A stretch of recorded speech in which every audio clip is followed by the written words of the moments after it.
আল্লাহ রাব্বুল আলামিন সূরাতুল বাকারার মধ্যে বলছেন, আল্লাযীনা আতাইনাহুমুল কিতাবা ইয়ারিফুনাহু কামা ইয়ারিফুনা আবনাআহুম ওয়া ইন্না ফারীকাম মিনহুম লায়াকতুমুনাল হাক্কা ওয়া হুম ইয়ালামুন। জোরে বলেন আল্লাহু আকবার। আল্লাহ রাব্বুল আলামিন বলেন, ও দুনিয়ার মানুষেরা, তোমরা কি মনে করেছো ইহুদিরা নাসারা আমার নবীকে চিনে না?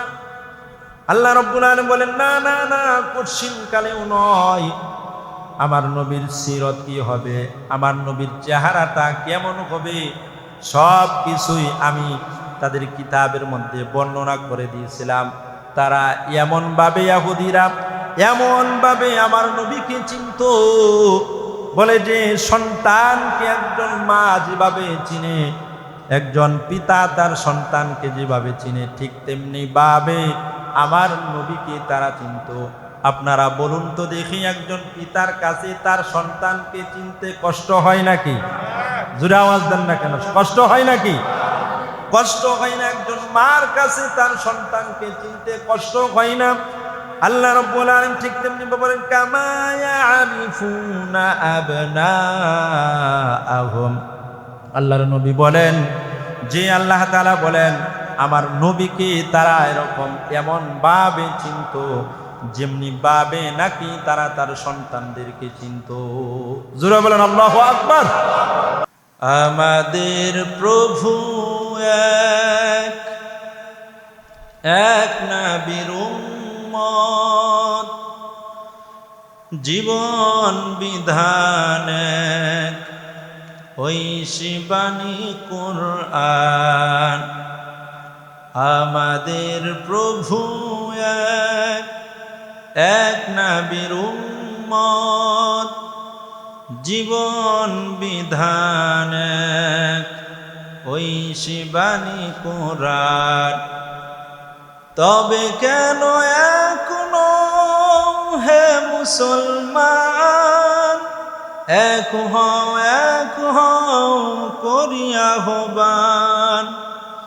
তবে কেন এখনো হে মুসলমান, এক হও করিয়া আহ্বান। বাইতুল্লাহ এক, মদিনা শরীফ এক, উহুদ পাহাড় এক, বদরের মাঠ এক। একটা তো জীবন আর মরণ যে একটাই, একই সাথে মিলে মিশে একটাই প্রাণ। তবে কেন এখনো হে মুসলমান, এক হও করিয়া আহ্বান। আমাদের প্রভু এক, এক নবীর উম্মত, জীবন বিধান এক, ঐশী বাণী কুরআন। আমাদের প্রভু এক, হাসরের মাঠ এক, মিজানের মাপ এক, লৌহে মাহফুজ এক, ফুলসিরাত এক। একটা চাঁদার একটাই সূর্য, মিলে মিশে ধরাতে আলো করে দান। তবে কেন এখনো হে মুসলমান, এক হও করিয়া আহ্বান।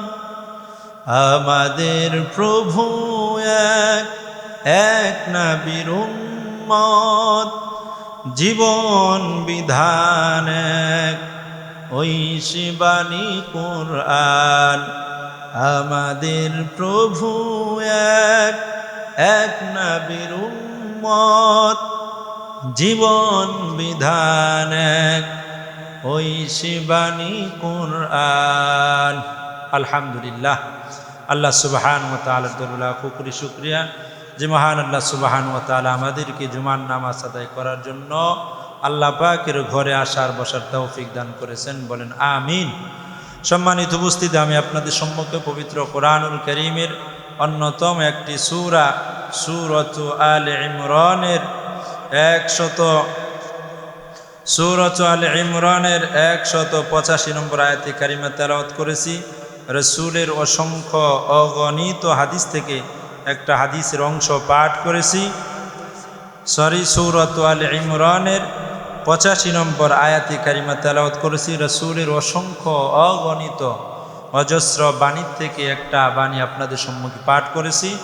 আজকে আলোচনার মূল বিষয় হলো ইসলাম সম্পর্কে। ইসলাম এটা এমন একটি ধর্ম, যেই ধর্মটা আল্লাহ রাব্বুল আলামিন হাসরের ময়দানে গ্রহণ করবেন, অন্য কোন ধর্ম আল্লাহ পাক কবুল করবেন না। সুবহানাল্লাহ। আল্লাহ রাব্বুল আলামিন দুনিয়ার মধ্যে যত আম্বিয়া কেরাম আলাইহিসসালাতু ওয়াসসালাম প্রেরণ করেছেন, আমাদের নবী মুহাম্মদুর রাসূলুল্লাহ সাল্লাল্লাহু আলাইহি ওয়াসাল্লামের মাধ্যমে চূড়ান্ত ফয়সালা হয়ে গেছে। পরিপূর্ণ দিন দিয়ে আমার আপনার নবীকে আল্লাহ রাব্বুল আলামিন দুনিয়ার মধ্যে প্রেরণ করেছেন। এজন্য রাসূল বলছেন, যে ব্যক্তি আমার এই দিনকে মান্য করলো ওই লোকটা হলো জান্নাতি। সুবহানাল্লাহ। আর যে ব্যক্তি দিনকে অমান্য করলো সে হলো জাহান্নামী। এজন্য আল্লাহ রাসূল সাল্লাল্লাহু আলাইহি ওয়াসাল্লাম বলেন, ইসলাম দুনিয়ার মধ্যে আসার পরে যত ধর্ম আছিল সমস্ত ধর্মের অনুকরণ নিষিদ্ধ। ইসলাম হলো এমন একটা ধর্ম, যেই ধর্ম হলো একমাত্র হক ধর্ম, এর চাইতে খাঁটি ধর্ম আর পৃথিবীর জগতের মধ্যে নাই। কোন সুবহানাল্লাহ। এজন্য রাসূলুল্লাহ সাল্লাল্লাহু আলাইহি ওয়াসাল্লাম, নবী মুহাম্মদুর রাসূলুল্লাহ সাল্লাল্লাহু আলাইহি সাল্লাম এমন সৌন্দর্য, এমন সিনাত, এমন আখলাকের মালিক ছিলেন। আল্লাহ পাক তাকে বানাইছেন যে সমস্ত কিছু জানার পরেও কিছু ধর্মাবলম্বী আছে যাদেরকে ইহুদি, নাসারা, খ্রিস্টান বলা হয়। তারা রাসূলুল্লাহ সাল্লাল্লাহু আলাইহি সাল্লামের গুনাহগুণ সম্পর্কে জানার পরেও আল্লাহর নবী সাল্লাল্লাহু আলাইহি সাল্লামকে তারা প্রত্যাখ্যান করেছে। আল্লাহ রাব্বুল আলামিন বলেন, ও দুনিয়ার মানুষেরা, তোমরা কি মনে করেছো আমার নবীকে যারা চিনে না, আমার নবীকে তারা বুঝে না? এরকম নয়। আল্লাহ রাব্বুল আলামিন সূরাতুল বাকারার আল্লাহ রাব্বুল আলামিন আয়াতে কারিমার মধ্যে বলছেন, 2 নম্বর পারার 1 নম্বর পৃষ্ঠার মধ্যে আল্লাহ বলেন, আল্লাযীনা আতাইনাহুমুল কিতাবা ইয়ারিফুনাহু কামা ইয়ারিফুনা আবনাআহুম ওয়া ইন্না ফারীকাম মিনহুম লা ইয়াকতুমুনাল হাক্কা ওয়া হুম ইয়ালামুন। আল্লাহ রাব্বুল আলামিন বলেন, আমার নবীকে তারা এমনভাবে চিনে যেমন নাকি একজন সন্তানকে তার পিতামাতা চিনে। একজন মা তার সন্তানকে চিনতে যেমন কষ্ট হয় না, একজন পিতা তার সন্তানকে চিনতে যেমন কষ্ট হয় না, ঠিক তেমনি ভাবে আমার নবীকে, আমার হাবিব মুহাম্মদুর রাসূলুল্লাহ সাল্লাল্লাহু আলাইহি ওয়াসাল্লামকেও তারা ঠিক তেমনি ভাবে চিনে। তাহলে তারা গোপন করলো কেন? তারা গোপন করছে এজন্য তাদের কিছু স্বার্থ হাসিল করার জন্য, টাকা পয়সা, হাদিয়া, এইগুলো হাসিল করার জন্য তারা আমার নবীর অনুকরণকে বাদ দিয়েছে। নাউযুবিল্লাহ। এজন্য আল্লাহ তাআলা বলেন যে তোমরা আমার নবীর অনুকরণ করো। নবী আলাইহিস সালাতু ওয়াস সালামের মাধ্যমে এমন ইসলাম আল্লাহ পাক দান করেছেন। রাসূল বলছেন, লা ইলাহা ইল্লাল্লাহু দাখালাল জান্নাহ। যে ব্যক্তি এরকম লা ইলাহা ইল্লাল্লাহ বলবে, আল্লাহ পাক তাকে জান্নাতের মধ্যে প্রবেশ করায় দিবেন। পান সুবহানাল্লাহ। নবীজি সাল্লাল্লাহু আলাইহি সাল্লাম যখন ছোট বাচ্চা ছিলেন, ছেলেরা যখন খেলাধুলা করতেছিল, নবী আলাইহিস সালাতু ওয়াস সালামের সঙ্গী সাথীরা তারা সকলেই লঙ্গি খুলে উলঙ্গ অবস্থায় তারা খেলাধুলা করতেছে। তার মধ্যে হতে নবীজির একজন চাচা এসে আল্লাহ রসুলের লঙ্গিটা খুলে ফেললো খুলে ফেলার সঙ্গে সঙ্গে নবীজি অজ্ঞান হয়ে জমিনের মধ্যে পড়ে গেলেন। সুবহানাল্লাহ। এর চাইতে আরো একটা বিষয়, সূক্ষ্ম বিষয়, নবীজি শিশু জন্ম যখন হলেন, তার মা হযরতে আমিনার থেকে ফারেক হয়ে হালিমাতুস সাদিয়া যখন রাসূলুল্লাহ সাল্লাল্লাহু আলাইহি সাল্লামকে নিয়ে গেলেন, কোনো শিশু পেলেন না। এরপর রাসূলকে কিছু না পেয়ে তারা নবীজি সাল্লাল্লাহু আলাইহি ওয়াসাল্লামকে নিয়ে গেলেন। নিয়ে যাওয়ার পর এমন বরকত হয়েছেন আপনারা সকলেই জানেন, যে তার ঘরের মধ্যে যত এরকম খামারি বস্তু ছিল, যত দুম্বা বেড়া ছিল, এইগুলো না খেয়েছিল, তারা এরকম না খাইতে খাইতে শুকনা হয়ে গেছে। নবীজি যখন তাদের ঘরে তাশরিফ আনলেন, নিয়ে গেলেন, আল্লাহ পাক নবীজির বরকতে ওই সবগুলো তাদের বরকতে ভরপুর করে দিলেন। সুবহানাল্লাহ। অর্থাৎ বেড়া দুম্বা যেই এই বেড়ার পরে গাদার উপর সোয়ার করে হালিমাতুস সাদিয়া সবার পড়ে গেছেন, যেই গাদাটা চলতে সক্ষম নয়, অক্ষম ছিল, দুর্বল ছিল, আর সেই গাদাটার উপরে যখন নবীজি সাল্লাল্লাহু আলাইহি সাল্লামকে নিয়ে মা হালিমাতুস সাদিয়া এরকম আরোহণ শুরু করলেন, বসলেন, বসার সঙ্গে সঙ্গে কুদরতিভাবে সেই গাদাটা এমন শক্তিশালী হলো, বড় যে সাদিয়া গোত্রের যত মহিলারা আসছিল তারা আগে রওনা দিয়েছে, কিন্তু আল্লাহ পাক রব্বুল আলামিন সেই গাদার মাধ্যমে এমন অবস্থা হয়েছে যে ওই গাদাটা সবার আগে যায় বাড়িতে পৌঁছায় গেছে। সুবহানাল্লাহ। বান্ধবীরা পর্যন্ত বলা শুরু করছে, ও হালিমা, এটা কি সেই গাদা, তুমি যেই গাদা নিয়ে যাইতেছিলে, যে আমাদের পিছনে দীর্ঘ চিহ্ন ছিল? হালিমাতুস সাদিয়া রাদিয়াল্লাহু তাআলা আনহা বলেছিলেন, হ্যাঁ, এটা আমার সেই গাদা। বলে যে এটা কিভাবে হলো, এত কিছু সম্ভব? বলে যে এটা তো মুহাম্মাদের বরকতে হয়েছে। কন্যা সুবহানাল্লাহ। সেই হালিমাতুস সাদিয়া যখন তার দুগ্ধ পান করার জন্য নবীজি সাল্লাল্লাহু আলাইহি সাল্লামের মুখে স্তন দিলেন, তার একটা ভাই ছিল, দুধ ভাই আব্দুল্লাহ। নাম কি? আব্দুল্লাহ। নবীজির পিতার নাম আব্দুল্লাহ, সেরকম তার ভাই, দুধ ভাই। নবীজি সাল্লাল্লাহু আলাইহি সাল্লাম ছোট মাসুম বাচ্চা দুগ্ধ পান করেন, তখন হালিমাতুস সাদিয়া রাদিয়াল্লাহু তাআলা আনহা ডানের স্তনটা নবীজিকে পান করাইতেন, আর এই স্তনটা পরিবর্তন করে বামের স্তনে যখন নবীজিকে দেওয়ার জন্য মুখে দিলেন, নবীজি বারবার এরকম ওই স্তন প্রত্যাখ্যান করতেছেন আর জানায়া দিচ্ছেন, ও মা হালিমাতুস সাদিয়া, আমি তো ইনসাফকার নবী, আমি তো জুলুম করনেওয়ালা নই, আমি হক নিয়ে দুনিয়ার মধ্যে আল্লাহ পাক আমাকে প্রেরণ করেছেন। সুবহানাল্লাহ। নবীজি ওই সময় পর্যন্ত সেই আব্দুল্লাহ, যে তার ভাই, তার একটা হক ছিল, এই হকটা নবীজি নষ্ট করেন নাই। জোরে বলেন আল্লাহু আকবার।